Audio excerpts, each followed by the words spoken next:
Hello সবাইকে, MS art Krishna আরও একটি নতুন ভিডিওতে সকলকে জানাই স্বাগত।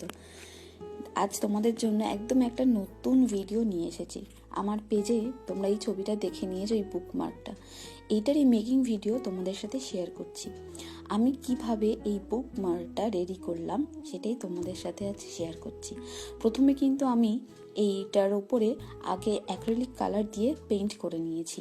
তারপরে সেই প্রথম কালারটা শেড দেওয়ার পর সেটা ভালো করে শুকিয়ে যাবে এবং তারপরেই কিন্তু আমি তার উপরে কাঁচা হাতে নিজের মনের মতন খেয়াল খুশি এঁকেছি। আমি কিন্তু আঁকতে ভালো পারি না এবং যতটা পেরেছি সহজ সাপটা কিছু আঁকার চেষ্টা করেছি নিজের মনের মতন। ওই খোলা আকাশ, নিচে একটু ঘাস এবং তার মাঝেই একটা ফুল এবং পাখি। তোমরা চাইলে আরও অন্য কিছুই করতে পারো, আমি তো এটাই সহজ মনে হয়েছে আমার কাছে, তাই করেছি। এবার এটাকে আমি রেজিন দিয়ে কোট করব।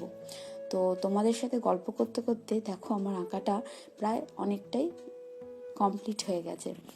তো এরপরে হচ্ছে রেজিন দেওয়ার পালা। তোমরা চাইলে তোমরাও কিন্তু আরও অন্যভাবেও আঁকতে পারো। আর তোমাদের যদি এই কাজটা ভালো লেগে থাকে অবশ্যই তাহলে কিন্তু আমার পেজের সাথে একটু থেকো।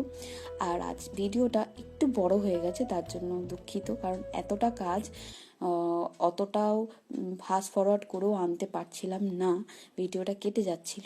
তাই একটু কষ্ট করে সবাই দেখে নিও, ভিডিওটা বড় হওয়ার জন্য দুঃখিত। এর পরের বার আরেকটু ছোট করে দেখানোর চেষ্টা করব। তো আমি এরপরে রেজিন দিয়ে এটাকে কোট করে নিচ্ছি।